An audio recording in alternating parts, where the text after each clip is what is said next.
Bonsoir à tous, bonjour à tous, merci beaucoup de votre présence. Bienvenue au Paris Air Lab. Le Paris Air Lab, c'est le lieu où on parle de la décarbonation. C'est le lieu où on voit que l'aérien est pris dans une grande vague d'innovation parce qu'il faut décarboner. On doit faire face au changement climatique et on doit faire face à une raréfaction des produits pétroliers. Alors, dans cet espace, on apprend énormément de choses, mais on en apprend aussi énormément ici sur cette scène avec des intervenants nombreux qui viennent nous rejoindre. Et on va donc commencer une table ronde à présent consacrée au sujet suivant, innover, concevoir, décarboner. So for you people who are English speakers, you can come here and take a look at our stage. We're going to have a roundtable dedicated to how to innovate, how to build, how to conceive new buildings and new airplanes in the future. And of course, the roundtable will be in French, but you will be able to listen to it in English thanks to your smartphone. All you have to do is use this QR code, and it will give you an instant translation directly on your smartphone. Alors, on va maintenant avoir sur scène deux constructeurs de bâtiments. Certains bâtiments construits par l'un sont des bâtiments volants, des bâtiments autonomes qui doivent rester autonomes pendant plusieurs heures. Ce sont des avions. Et puis les bâtiments qui sont construits par l'autre sont des bâtiments figés au sol et dans lesquels on va vivre pendant des décennies. Et ces deux types de bâtiments font face à des défis absolument considérables qui sont illustrés ici au Paris Air Lab. Énergie, environnement, pollution, climat. On doit réduire nos empreintes et ça offre de nouvelles opportunités pour rechercher, pour créer, pour innover. Alors comment est-ce qu'on s'attaque à ces sujets quand on est soit un architecte du céleste ou un architecte du terrestre? On va en discuter avec deux intervenants. Merci beaucoup de les accueillir, s'il vous plaît. C'est Alain Dezotti et Denis Valode.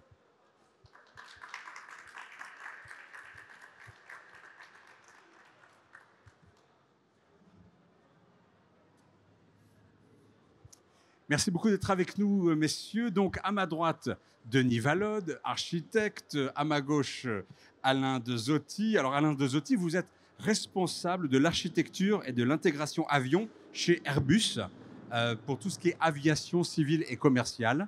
Donc, voilà, vous êtes l'ingénieur en chef chez Airbus et vous êtes celui qui, chez Airbus, qui est chargé, qui est la tête tout en haut de la pyramide pour déterminer l'architecture des avions. Et puis à ma droite, donc Denis Valode, vous êtes architecte et vous êtes l'un des associés du cabinet d'architectes Valode et Pistre, un cabinet que vous avez fondé avec Jean Pistre en 1980. Alors on vous doit par exemple, j'ai regardé un petit peu, il y a un campus universitaire à Toulouse, la restructuration de la Grande Arche de la Défense par exemple, la direction régionale de la police judiciaire à Batignolles, enfin à Paris, un hôtel, l'hôtel Bulgarie, avenue Georges V à Paris, un stade, enfin plein de choses, quoi. Une ville technologique, la ville technologique Skolkovo, près de Moscou. Enfin, énormément de choses, et notamment aussi une maison d'arrêt. J'ai vu ça. Ouais, pourquoi pas, bien sûr, bien sûr. Et vous, de votre côté, il y a beaucoup d'avions Airbus, bien sûr. Alors, commençons avec vous, Alain Dezotti. Est-ce que vous voudriez nous définir ce métier d'architecte responsable de l'architecture et intégration avion chez Airbus? En quoi est-ce que ça consiste, ce métier-là? Alors, ce métier-là consiste à imaginer, d'abord, quelle peut être la forme, quels peuvent être les volumes, les fonctions, les systèmes de cette machine volante qui permet de transporter des gens d'un point A à un point B sur la Terre, en partant d'exigences de mission au départ, c'est vraiment le point de départ, de mission, de contexte opérationnel, de niveau technologique aussi, d'état de l'art aujourd'hui, mais d'état de l'art aussi projeté dans quelques années. Et c'est d'avoir d'abord un premier jet, un premier dessin, des premières intuitions pour imaginer quelle peut être la forme, les volumes de cette machine qui va remplir cette mission. Et puis ça, c'est le début. Et puis ensuite, cette partie un petit peu artistique du début se conclut plutôt, est suivie par une partie plus scientifique, où il s'agit là de quantifier, de mesurer, et puis surtout de développer. Et toute la difficulté, c'est pendant le développement de ne pas perdre les grandeurs initiales, les objectifs initiaux, le rêve qu'on avait au départ. dans les contingences matérielles du développement. Est-ce que vous vous retrouvez, vous, Denis Valotte, dans cette définition de l'architecte? Ben nous, Alors, on parlait d'exigence, on a une mission au début, on a de l'intuition, et puis il y a tous les problèmes il faut ramener de la science à l'intérieur, du développement. voilà, bon, nous, c'est quand même un peu plus simple parce que, comme vous le disiez, on n'a pas à faire voler nos bâtiments. Donc, c'est quand même une certaine. Mais effectivement, on est confronté à tous les problèmes qui ont été évoqués. C'est-à-dire qu'aujourd'hui, le bâtiment, la construction est confronté en fait à une exigence considérable en matière d'environnement. C'est-à-dire que tout d'un coup, notre métier est en pleine rupture et cet enjeu environnemental devient tout d'un coup majeur. Tous les autres problèmes existent, la construction, la solidité, l'usage, etc. Mais le problème de l'environnement devient premier tout d'un coup. Et ça change profondément. Il faut savoir que les bâtiments représentent 30% de la totalité des émissions de CO2, pas de gaz à effet de serre, ce qui est considérable. Ce qui veut dire que au niveau mondial, hein. Oui, mais en France, c'est à peu près ce taux-là aussi. Ça veut dire qu'on a une responsabilité considérable sur l'effet du changement climatique. Et donc, ça change profondément notre métier, qui est un métier qui existe depuis toujours. Hein. C'est un des plus vieux métiers, peut-être pas le plus vieux, donc, mais un des plus vieux. Et il change totalement aujourd'hui à cause de cet enjeu. Alors, 30% des émissions de CO2 à ma droite, 3% seulement côté aérien. Vous êtes écrasé, là, excusez-moi. Oui, on est écrasé. C'est vrai que souvent, les gens ont l'impression que l'aéronautique est un secteur qui produit beaucoup de CO2. Et en réalité, vous l'avez dit, 2,5-3%. Ça dépend à quoi on le compare, quoi. Ceci étant dit, on a quand même, et c'est pour ça qu'on travaille dessus, on a un grand pouvoir. Parce que finalement, des gens qui font des avions, il n'y en a pas beaucoup sur la planète. Les avions de transport civil, il y en a 2 grands qui ont à peu près la moitié du marché. Et donc, quand on est dans une entreprise comme la mienne, dans Airbus, on a quelque part une responsabilité pour quelque chose qui est de l'ordre de grandeur de 1 à 2% du CO2 de la planète. Et donc ça, c'est un enjeu qui est motivant. Alors, chez vous aussi, les questions environnementales, climatiques, décarbonation deviennent essentielles. Et j'ai l'impression même que ce sont elles qui, aujourd'hui, décident, enfin, pour partie, de l'architecture d'un avion. Alors, elles ont une influence sur l'architecture de l'avion. Complètement. Et vous en avez des exemples pour ceux qui sont là sur place dans le Paris Air Lab. Il y a quelques jours, le patron d'Airbus employait l'expression de 4e révolution. Il expliquait l'histoire de l'aéronautique en termes de révolution. La première, c'était simplement de démontrer qu'on savait voler, donc il y a 100, 120 ans, de se convaincre qu'on pouvait faire des machines plus lourdes que l'air qui volaient. La deuxième, ça a été de le faire de façon répétée, de façon fiable, en toute sécurité. Et aujourd'hui, on a un super niveau de sécurité, on en est très fiers. La troisième, ça a été de rendre ça plus économique, donc de rendre le transport aérien, et quelquefois ça nous est reproché, mais je pense que c'est un mauvais reproche, de rendre le transport aérien plus abordable, parce que c'est une chose merveilleuse de pouvoir se promener sur la planète comme on le souhaite. Et la quatrième, maintenant, c'est effectivement cette 4e révolution de l'environnement, de développement durable. Alors, quand on regarde le cycle de vie d'un produit et l'impact de nos produits sur l'environnement, en fait, on se rend compte qu'on est déjà très vertueux en termes de matière. En termes de matière utilisée. Finalement, on produit assez peu d'avions, même si on est très fiers de nos cadences, c'est petit quand même à l'échelle de la planète. Parce qu'on les fait voler, on veut qu'ils soient très légers, donc on emploie peu de matériaux. Ces matériaux sont très chers, donc on a encore tendance à en utiliser encore moins. Donc cet impact-là, il est très très faible. Par contre, nos avions... Aluminium, vous me disiez, la quantité d'aluminium utilisée pour les avions, c'est quoi comparé à... C'est environ 1000 fois moins que ce qu'on utilise chaque année pour faire des canettes. Ah voilà, les canettes de soda, de bière, etc. 1000 fois moins pour les avions que pour les canettes. Ouais. Donc notre impact, c'est vraiment l'énergie. Et donc c'est pour ça qu'on travaille sur ce sujet-là. L'énergie utilisée pour le déplacement. Au moment de l'utilisation du produit avion, c'est là qu'il y a le plus d'énergie qui est consommée et de CO2 émis. Exactement. Et donc ça, maintenant, une fois qu'on a fait cette analyse que vraiment l'impact environnemental, c'était l'énergie, c'était la performance énergétique de la machine via son carburant, on a 2 grands axes qui sont bien décrits dans le Paris Air Lab pour l'architecture. Le premier axe, c'est de continuer à travailler le produit et son architecture pour améliorer son efficacité énergétique. Et puis le deuxième axe, qui est, lui, en dehors de l'avion, mais qu'on doit regarder, puisque ça nous demande d'adapter un petit peu l'avion. C'est le contenu carbone du carburant lui-même. C'est pour ça qu'on parle de carburant durable, de carburant dans lesquels on réutilise du carbone. Carburant durable, hein, on les voit, ils sont juste là. Les nouvelles énergies décarbonées. Vous avez tout un stand là pour tout vous expliquer sur les carburants durables. Alors, du coup, ça stimule l'innovation, ça, Oui. Denis Vallode, cette volonté de décarboner, d'être plus vertueux environnementalement? Alors, dans le bâtiment, on est dans le bâtiment, on est dans un sujet un petit peu différent. C'est qu'on s'est rendu compte récemment que la part de la construction, c'est-à-dire la part des matériaux, la part du chantier, la part des transports qu'il faut pour amener les éléments sur place, c'était finalement 60% de la dépense carbonée. C'est 60% des émissions de carbone. Et l'énergie nécessaire pour le chauffage, pour la climatisation, etc., ça n'était que 40%. Donc on est dans un phénomène un peu inverse. C'est-à-dire qu'on voit qu'il y a un effort énorme à porter en architecture sur le choix des matériaux, sur les techniques de construction. Et ça, c'est ce qui nous amène finalement presque à un niveau de rupture par rapport à la tradition. Ou encore de parfois retrouver des vieilles traditions, curieusement.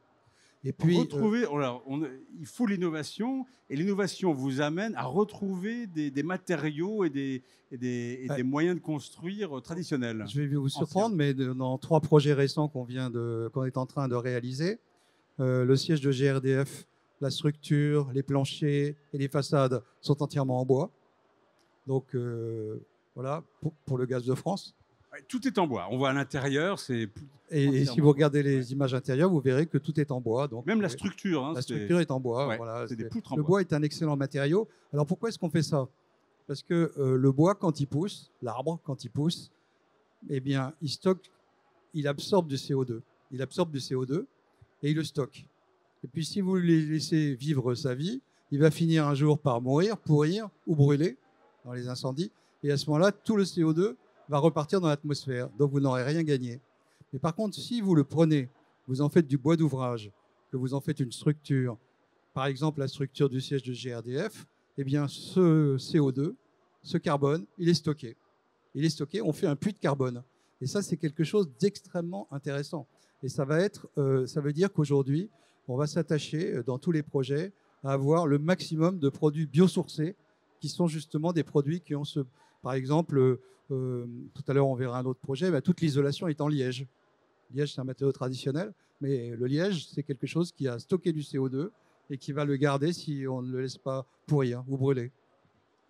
Alors, ce que je propose, c'est justement qu'on regarde certains de vos projets, de vos programmes, où on va voir cette innovation qui est stimulée par la contrainte climatique. Est-ce qu'on peut voir justement, par exemple, l'A321 XLR, là, sur lequel vous avez travaillé, Alain Dezotti? Non, ça, c'est l'A350. Ça, c'est pas celui-là. Ça, c'est l'A350.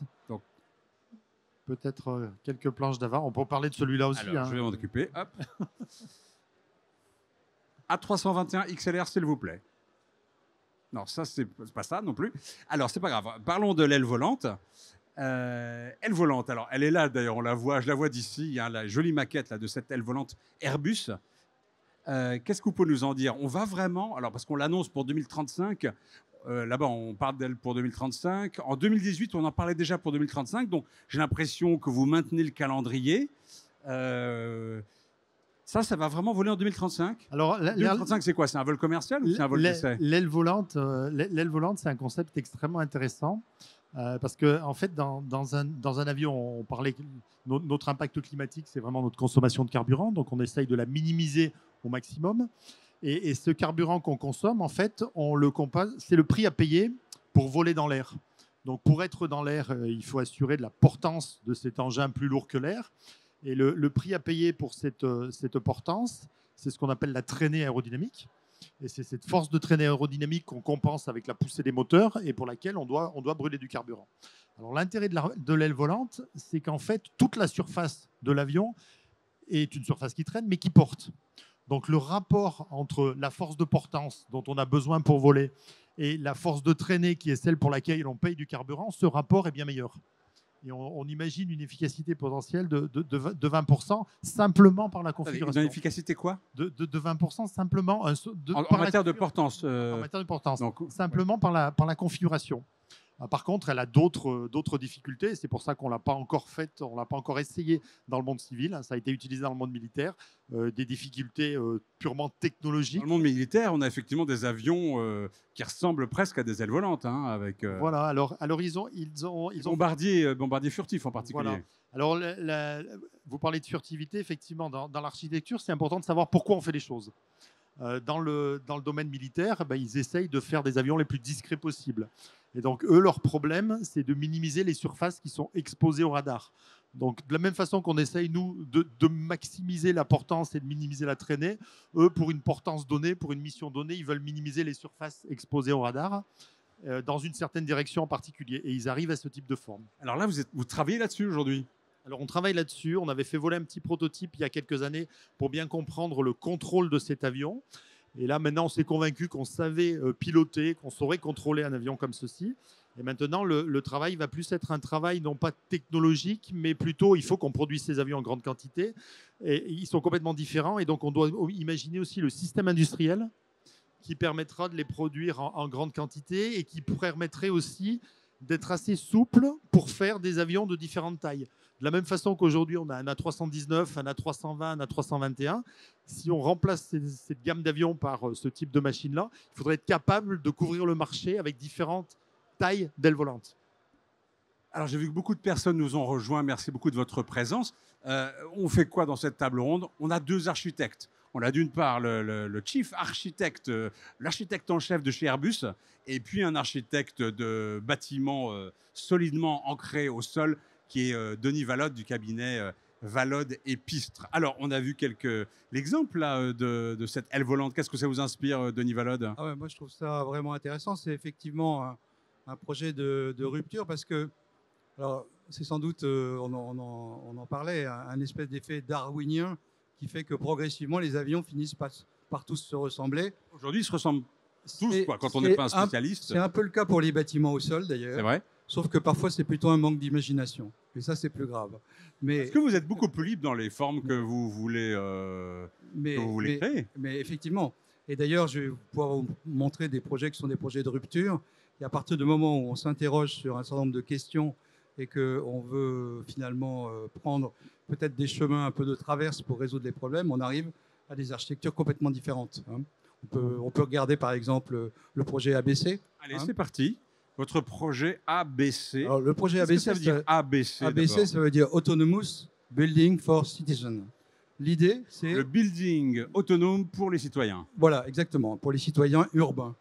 Il faut savoir que les hommes habitent de plus en plus en ville. Hein. Il y a à peu près 10 ans, la majorité de la population mondiale est devenue urbaine et dans une dizaine d'années, on aura 70% de la population mondiale urbaine. Donc, le problème, c'est que trouver là, on est en ville. Hein. Alors là, c'est en ville, c'est à Grenoble. C'est une vraie photo, hein, c'est pas une vue d'artiste. C'est une vraie photo. Le bâtiment existe vraiment. Et donc, il n'y a pas de toit, on n'a plus besoin de toit. Non, mais c'est un nouveau paradigme.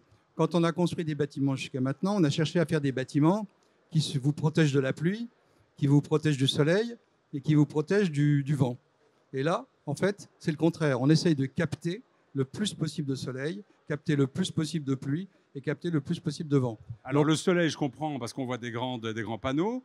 Du vent, parce que... sur un autre projet, on a des éoliennes. On peut mettre des éoliennes sur un autre projet. Et puis l'eau, la pluie, parce que... l'eau est devenue, comme vous le savez, une denrée précieuse. Et donc, stocker l'eau, capter l'eau et la stocker. Alors simplement, on a travaillé... donc ça, c'est un projet qu'on a mis au point avec Bouygues Recherche et Développement et avec Suez pour la transformation de l'eau de pluie en eau potable, ce qui est un sujet assez compliqué. Parce que là, ce système-là peut potabiliser l'eau. Alors, ce bâtiment-là, il est autonome, il a vocation à devenir autonome en énergie par le solaire. Il a vocation à devenir autonome en eau parce qu'il capte toute l'eau possible. Et aussi, il gère ses déchets en mieux. Il est totalement autonome pour tous les déchets biologiques qui finissent dans le potager qu'on voit sur l'image. Alors on les voit là, effectivement, le potager. Et on voit que le potager a bien poussé. Il a bien ça poussé, a marché. Entre les deux images, ouais. Et donc ce projet, alors, Autonomous, donc l'idée, c'est un bâtiment qui vit comme un arbre de la pluie et du beau temps. Et puis, Alors, ce qui est intéressant, et qui donc ouais. n'a pas besoin d'être relié au réseau. Alors, ça me fait penser à quelque chose. Le mot autonome, c'est que justement, un avion, il est fait pour être autonome. Donc là, ils sont en train de vous copier, là, c'est ça? Ou qu'est-ce qui se passe? Alors l'avion est autonome en quelque sorte, en tout cas en autosuffisant pendant la durée de sa mission, hein, puisque quand on vole d'un point A à un point B, on prend soin des passagers, on prend soin de l'atmosphère dans laquelle on les fait évoluer, de la température, etc. Par contre, il n'est pas du tout autonome au même point de vue, c'est-à-dire qu'entre chaque mission, il y a un certain nombre d'opérations pour le remettre dans une configuration qui lui permet de repartir. Alors, on va regarder l'image suivante. Alors, donc le deuxième, alors vous voyez ça, c'était un autre projet, parce que ce n'est pas, c'est un autre type d'industrialisation. Dans le mot building, il y a l'idée de penser les bâtiments autrement. Et donc l'idée, c'est de faire des bâtiments qui sont industrialisés, mais par composants. Et on peut faire n'importe quel immeuble de n'importe quelle forme avec ces composants. Industrialisé par composants, ça veut dire quoi concrètement? Ça veut dire que vous avez des panneaux de façade, vous avez des panneaux de structure, vous avez des salles de bain préfabriquées, tout des tas d'éléments. Préfabriqués. Et contrairement à ce qu'on faisait au début de l'industrialisation, où on a fait de bâtiments, on a fait de l'industrialisation lourde avec des chemins de grue et ces fameuses barres épouvantables, là, on est totalement libre. Vous voyez, ça, c'est un petit îlot urbain avec 4 bâtiments. Et l'idée, c'est de faire un habitat urbain qui marche en ville. Alors, une question de Alain Desotti. Oui, alors c'est intéressant parce que cette approche quelque part de module, de lignes de produits qu'on assemble de façon différente, c'est quelque chose qu'on essaye d'expérimenter aussi dans les avions, alors particulièrement dans la zone passager, dans la cabine, puisque chaque compagnie aérienne veut des choses complètement alignées avec son image, avec ce qu'elle veut être la cabine, donc une cabine très différenciée. Et en même temps, nous, industriels, il faut qu'on produise ça en grande série. Donc on a ce dilemme d'essayer de trouver des modules, de trouver des choses qu'on peut assembler pour à la fin faire des choses qui sont très différentes du point de vue du client, mais dans lesquelles on peut avoir des coûts de production et une certaine systématisation de la production. Alors, voyons votre bâtiment GRDF. Là, on va s'y arrêter une seconde. Et donc, alors ça c'est donc... Allons-y, GRDF. Ça, c'est un immeuble... GRDF, oui. GRDF, effectivement, là, c'est un bâtiment en bois, donc qui...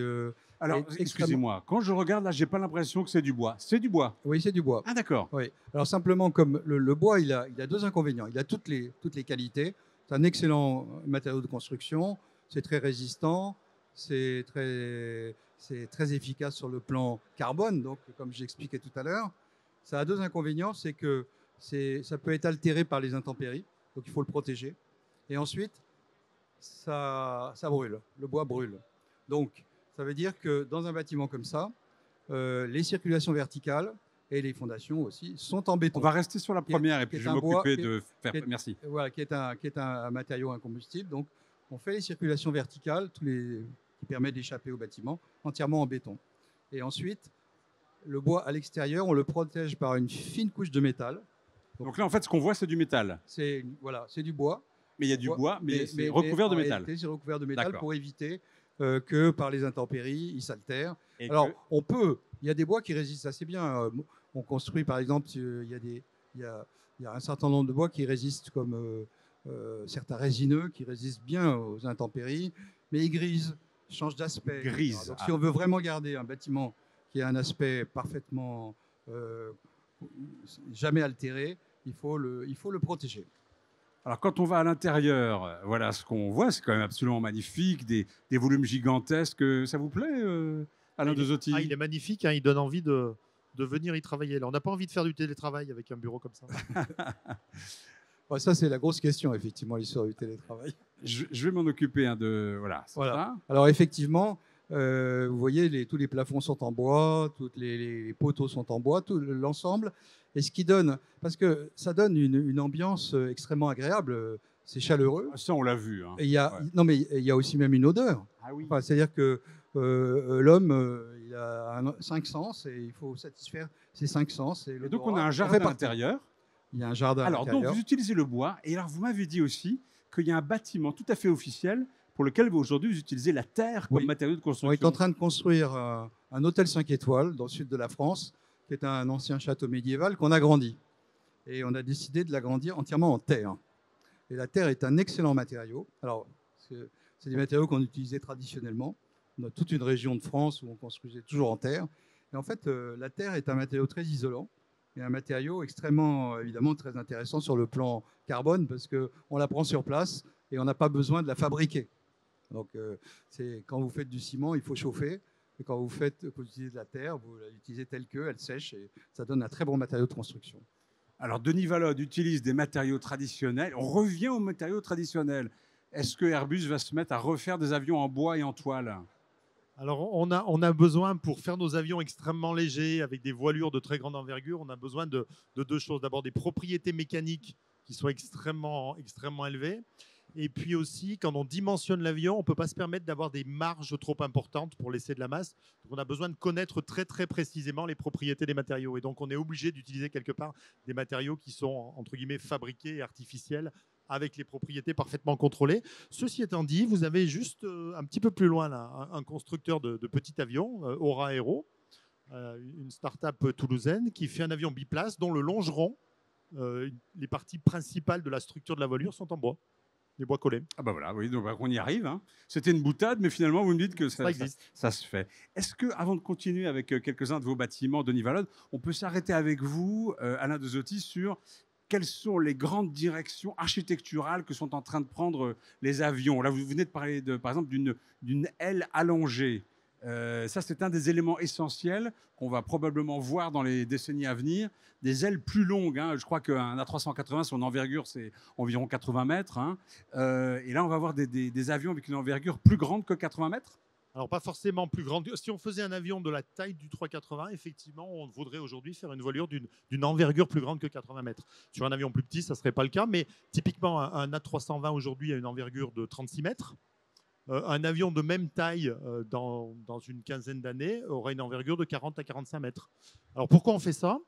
Eh bien parce qu'on essaye de déplacer justement, c'est un problème typique d'architecture, ça, l'envergure de la voilure. C'est-à-dire qu'on a envie, pour un certain nombre de raisons, de la faire la plus grande possible. Ça permet de minimiser la fameuse traînée aérodynamique. Voilà, cette déperdition d'air là qui passe du dessous de la voilure au dessus de la voilure quand la voilure porte. Plus cette voilure a une grande envergure, plus cette perte-là est faible. Donc on a envie de la faire la plus grande possible. Ceci étant dit, plus on la fait grande, plus on met des matériaux, plus elle doit tenir des efforts importants, plus elle est lourde. Donc on a traditionnellement un compromis, un optimum à trouver entre la masse et la performance aérodynamique.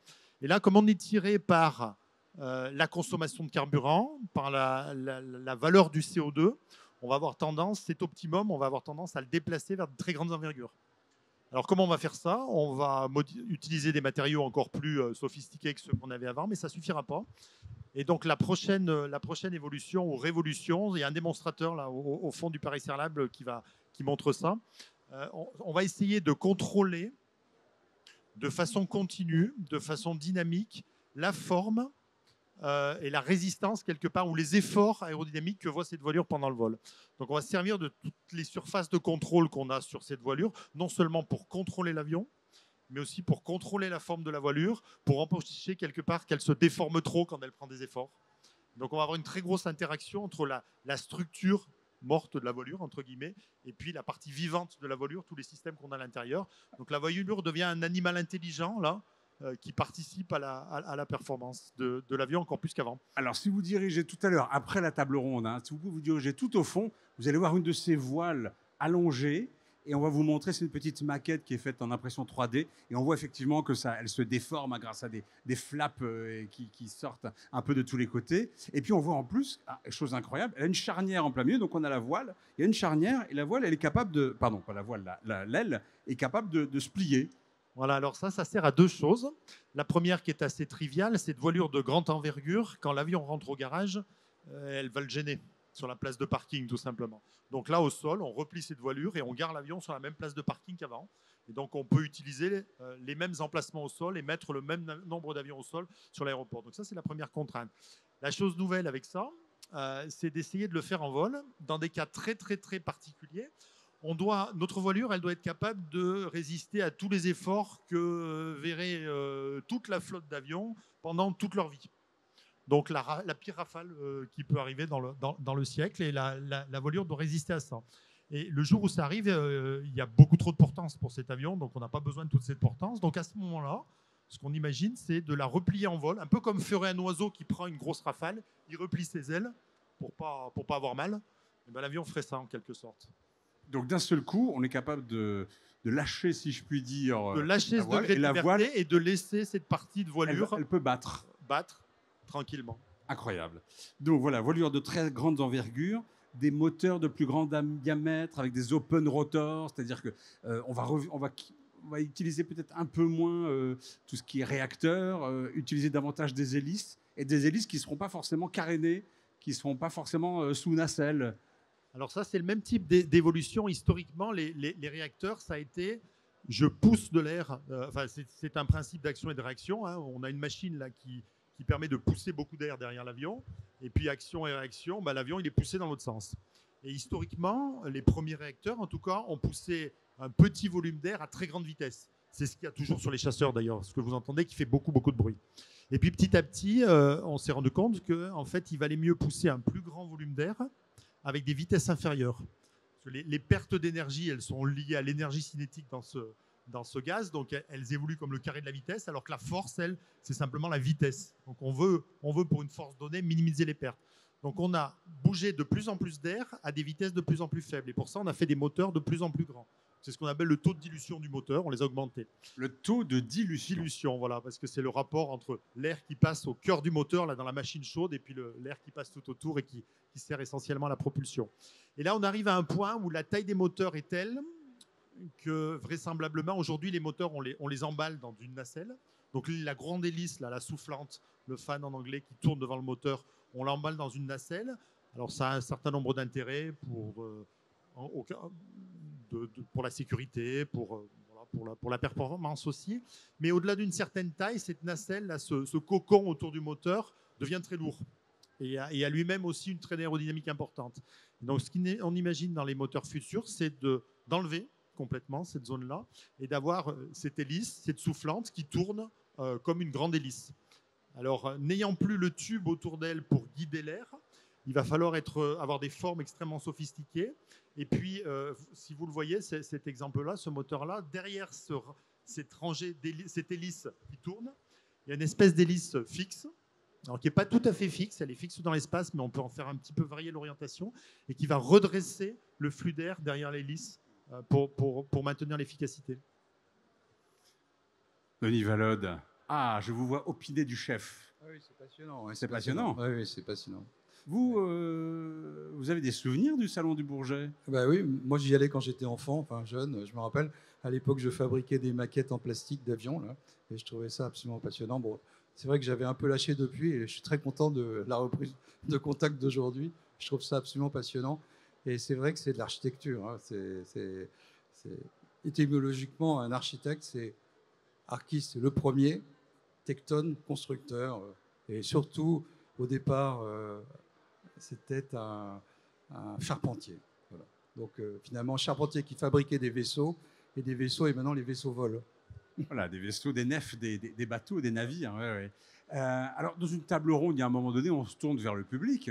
Si vous avez envie de discuter directement avec nos deux architectes, l'un de chez Airbus, l'autre de chez Valode et Pistre, vous n'hésitez pas. Hein. Vous montrez votre main, je viens jusqu'à vous, et vous pouvez discuter directement, réagir, témoigner, poser une question.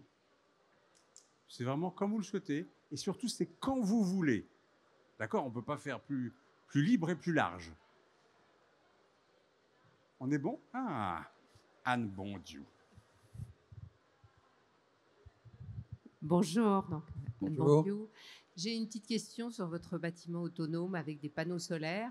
Avec quel type de stockage d'électricité vous travaillez lors des phases nocturnes, etc. Alors bien sûr, il faut stocker l'électricité parce qu'on a souvent beaucoup de besoin d'électricité quand on n'en produit plus. Donc c'est par un système d'accumulation, c'est des accumulateurs, ce sont des batteries.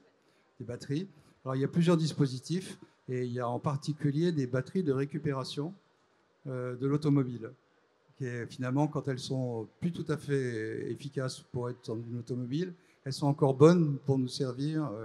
Et donc, ça fait partie en fait d'une grosse tendance actuellement qui consiste à ne rien perdre. En fait. Aujourd'hui, on comprend qu'une des manières aussi de lutter contre les dépenses de carbone, c'est la récupération. Il faut être récupérateur maintenant. Voilà. Et donc, il y a effectivement un système de batterie qui permet... Alors, les batteries font beaucoup de progrès. Aujourd'hui, il y a des batteries plus efficaces que quand on a conçu ce bâtiment. Hein. Et il y a aussi des panneaux solaires plus efficaces. Ce qui est intéressant, c'est que la technologie, elle évolue en permanence et elle s'améliore. Les systèmes de filtration d'eau se miniaturisent. Enfin, il y a plein de choses. Et donc, le prochain exemplaire qu'on va faire, il sera beaucoup plus efficace. C'est beaucoup plus... Et d'ailleurs, on s'est donné 3 ans d'analyse de tout ce qui se passe là. Hein. Et on fait que les gens, d'ailleurs, participent. Je vais vous raconter une histoire assez amusante, c'est qu'on avait pris comme hypothèse que si les gens avaient la connaissance exacte de leur consommation, en particulier leur consommation d'eau, ils consommeraient moins que la normale. Et donc, là, dans chaque appartement, on a un tableau avec la consommation d'eau, des douches, des différents trucs, des différents appareils, etc. Et on a, au bout de 2 ans d'expérimentation, on va faire pendant 3 ans, on a une chute de consommation par rapport à la moyenne nationale. C'est quand même intéressant. Hein. Donc ça veut dire que les gens, finalement, à partir du moment où on les met dans le coup, où on les informe, eh bien, ils participent.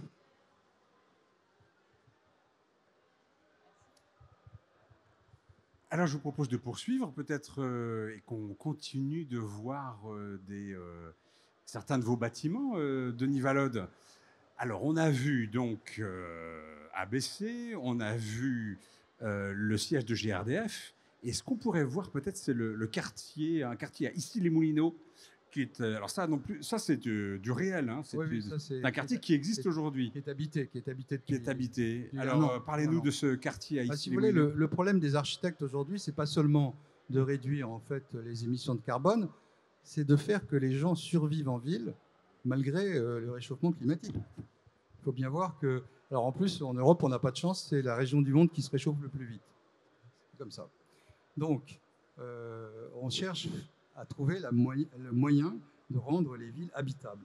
Et on a trouvé un moyen très efficace qui est d'utiliser les arbres.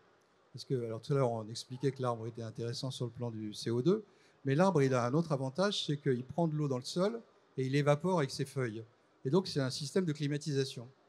Et on a mesuré, par exemple, que quand on fait, par exemple, un jardin au cœur d'un ensemble de logements, si on mesure la température à l'intérieur de l'îlot, dans le jardin, et si on mesure la température dans le boulevard, qui est minéral, on a 5 à 10 degrés de différence. C'est quand même pas négligeable, c'est énorme.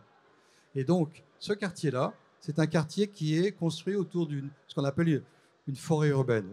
Bon, une forêt, le mot est peut-être ambitieux, mais quand on se balade dans le quartier... Ça va devenir une forêt un jour. On est vraiment sous les arbres.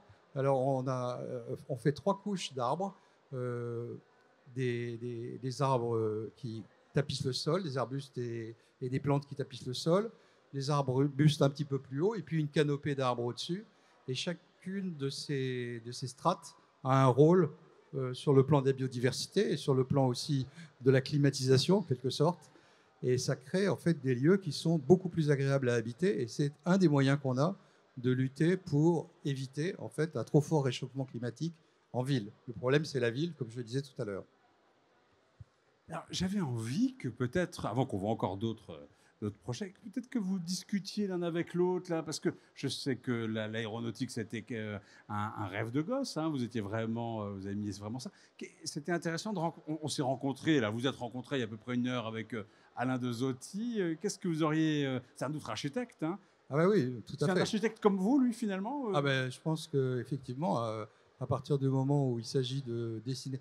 Moi, ce qui me frappe, c'est l'idée que, bien sûr, tout va se calculer, il va falloir l'expérimenter, et donc vous nous avez donné beaucoup de détails, mais ce que je trouve extraordinaire, c'est qu'il y a quand même l'idée d'une intuition au départ.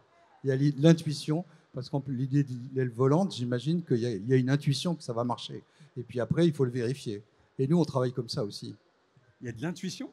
Il y a tout à fait au départ d'un concept. Alors celui de l'aile volante, mais l'avion hydrogène, c'est un petit peu pareil.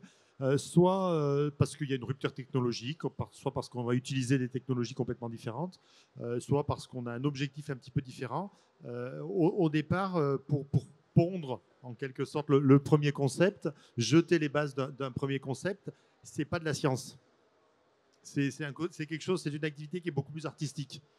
Et donc on y arrive simplement en mettant des individus, en leur demandant de réfléchir, en les laissant très libres au départ, de jeter différents concepts. Et puis ça n'est qu'après avoir jeté les bases de 1, 2, 3, 50 concepts qu'on va essayer de quantifier, puisqu'à un moment il faut bien quantifier, mesurer la valeur, mesurer les différentes figures de mérite, comme on dit, pour essayer de sélectionner celle qui va être un petit peu la meilleure. Et c'est ce qui s'est fait d'ailleurs dans l'histoire de l'aviation. Aujourd'hui, quand on regarde nos avions, tout à l'heure vous disiez, ils sont tous pareils. Ils sont tous pareils pour une très bonne raison. Ils se ressemblent tous. Très bonne raison. Boeing, un Airbus. La première des fonctions, c'est de transporter des gens, transporter des êtres humains. Il faut les transporter à 10 km ou 12 km d'altitude. Il fait moins 50 degrés, l'air n'est pas respirable. Donc, la première des choses, il faut leur amener une atmosphère respirable. Il faut pressuriser la machine. Donc, pour ça, il faut faire un tube. Donc là, la meilleure façon d'arranger, c'est un tube et c'est la fonction transport. Ensuite, ce transport, il se fait par les airs. Donc, il faut porter ce truc-là. Donc, on met une voilure. Et là, la fonction, elle est très simple, c'est de porter en minimisant la traînée. Et puis ensuite, il faut propulser tout ça. On accroche des moteurs, là aussi très découplés. Et puis, il faut aller de A à B, mais ce n'est pas toujours le même A, ce n'est pas toujours le même B. Donc, il faut piloter tout ça. Il faut stabiliser tout ça. Donc, on a les empennages. Et à la fin, on a une configuration. Oui, ils se ressemblent tous. Mais le premier qui a inventé ça, il a été très bon. Parce que si vous regardez l'histoire de l'aviation, on a eu plein de concepts très différents. Et ils étaient tous plus mauvais que celui-là. Alors, et vous-même, alors attendez, avant ça, c'était Dassault qui disait lui-même un bon avion, c'est un bel avion. Donc, on parlait d'intuition. Oui, oui. Moi, ça m'avait frappé. Une question d'esthétique aussi. J'avais lu un interview de Dassault, le père, et qui expliquait qu'un avion, ça se dessinait. Ça se dessinait. Donc, il y a un enjeu artistique, comme vous disiez, d'arriver à dessiner un bel avion. Et souvent, un bel avion, c'est un avion qui vole bien, quoi. Enfin, c'était ce qu'il disait, et ça m'avait frappé. Moi, j'avais une autre question à vous poser, c'est celle finalement de l'émission de CO2. Parce que finalement, vous êtes un peu petit joueur à côté de nous. Un petit joueur. Les bâtiments, c'est 30% d'émissions, et vous, c'est 3%, c'est pas beaucoup. Et pourquoi est-ce que vous êtes la cible de tous les décroissants et de tous les écologistes qui pensent que c'est l'avion qui est responsable de tout? Alors c'est une bonne question et je ne vous garantis pas d'avoir la réponse. Je pense qu'il y a plein de raisons. D'abord, il y a une méconnaissance. Je pense qu'on se rend compte que quand on pose la question dans la rue, il y a eu un certain nombre d'enquêtes comme ça, il y a une chaire de l'université à Montpellier, je crois, qui a travaillé sur le sujet et qui a demandé aux gens mais l'aviation, c'est combien? Et les gens ne disent pas 2 à 3%, ils pensent que c'est 10, 20, 30%. Donc il y a une méconnaissance. Alors c'est monsieur de Chiombaretto qui a travaillé là-dessus, de la chaire Pégase à Montpellier, et il va venir demain, voilà, ici même au Paris Air Lab, sur cette scène, à votre place. Donc ça, je pense que c'est la première. Rappelez-nous, donc il a demandé, pour vous, les émissions du transport aérien, c'est quoi? Et ils ont dit beaucoup plus que la réalité qui est 3%. Complètement. Voilà, après,